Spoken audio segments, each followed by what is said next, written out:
Hey guys, welcome to this video. I know it's been a hot minute since I've been recording and sharing what I've seen in the market, but don't worry, I'm back now and I'm ready to show you what I've been up to lately. It's been a great month with some great opportunities. As you may know, I usually stick to GBP USD and US dollar and Aussie dollar, but I've actually sort of changed what I'm looking at the moment. Sorry about that. Let me put that off. But currently I've actually been trading a lot of currency pairs lately, as I've seen more opportunities on other pairs that I'm used to, and all I've actually really done is just applied what I know but onto other pairs that well, especially if I can't find an opportunity on GBP or Aussie dollar, I like to usually go on Euro Yen and see what's happening.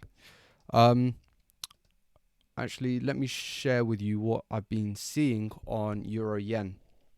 So here on Euro Yen, as you can see, the MAs are up. There's an uptrend line. This week has closed bullish engulfing, but as you can see, if I go on the lower time frame, I'm looking for a bearish trade. Yesterday didn't close so well, just beneath the previous low. Well, the highs open of Thursday night. So let's crack on and see what we can see on the 4 hour. Here on the 4 hour, we can see a nice break above the counter trend line, rejecting off the MAs. And as you can see, as it goes further and further, it's hit my D1 target.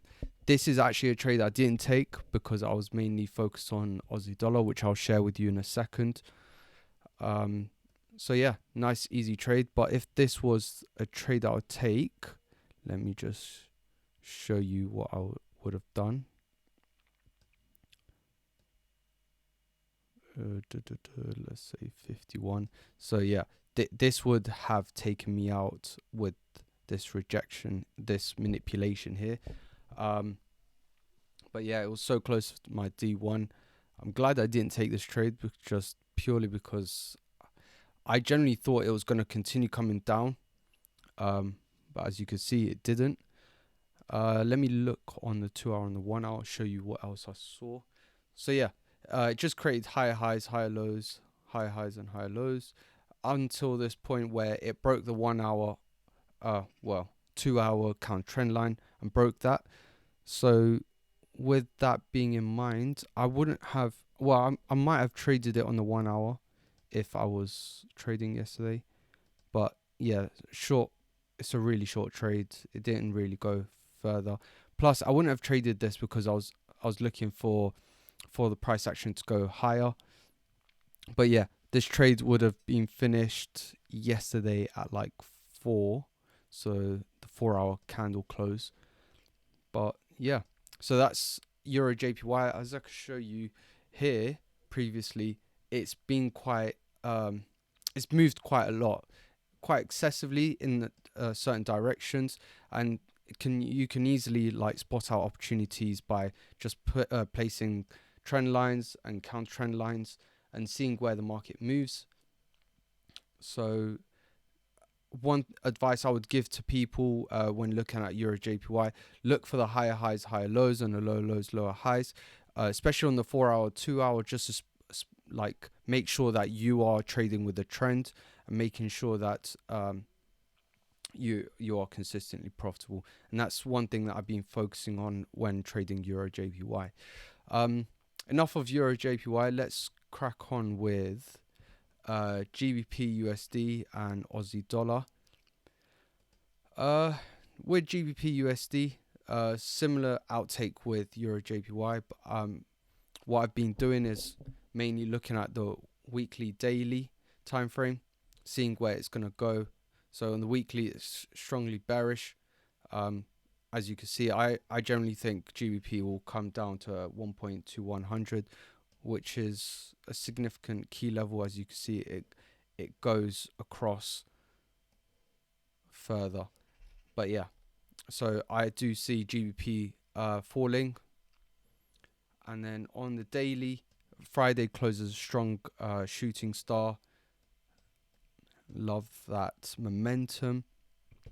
And on the 4 hour, I spotted this opportunity when it broke this 4 hour counter trend line. It didn't. This is one problem that traders have, is that they'll place counter trend lines to see if it will go further up. But yeah, it did go further up, just to reject off the 78.6% the second time. And a clear break of that counter trend line and rejection of the MAs showed that GBP is going to continue down. Lately I've only been sticking to D1, especially if I'm going out, if I'm going gym or something, or if I'm busy at church or something. I like to keep my take profit to D1 and not to D2. But as you can see, it was a lovely trade. Took a good amount of time to reach it, but all is well and it's done now.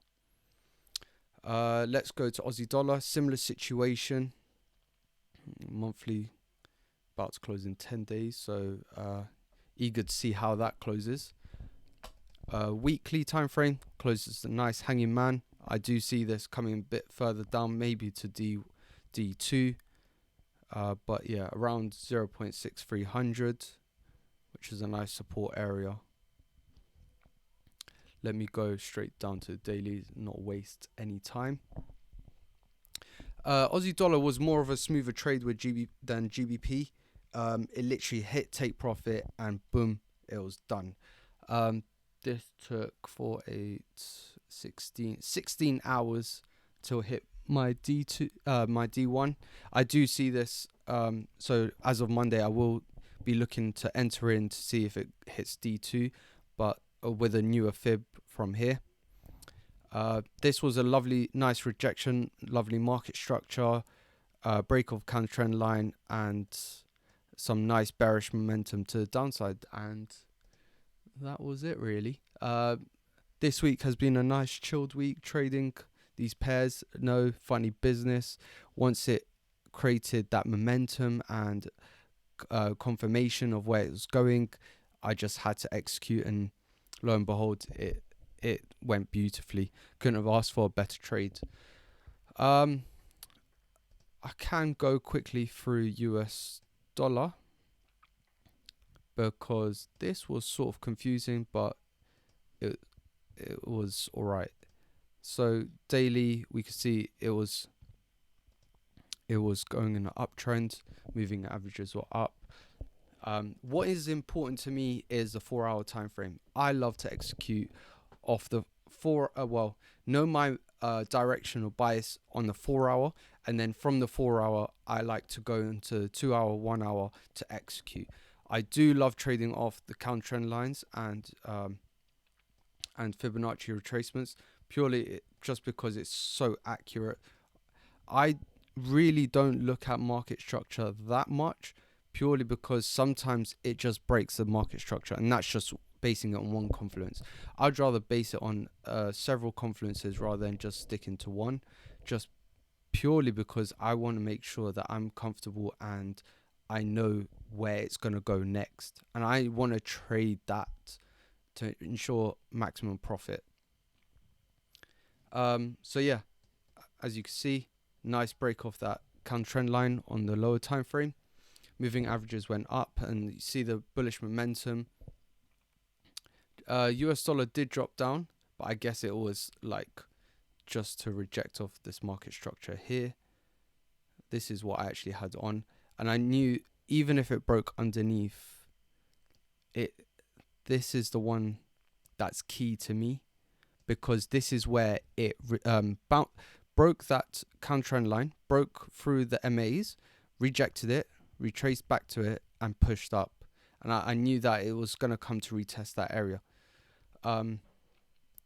So yeah, trading is all about how you read the market, how you execute, how you do your risk management. I hope you enjoyed this week as much as I did. And I hope you have a lovely weekend and stay strong. And I hope you have a lovely trading week next week.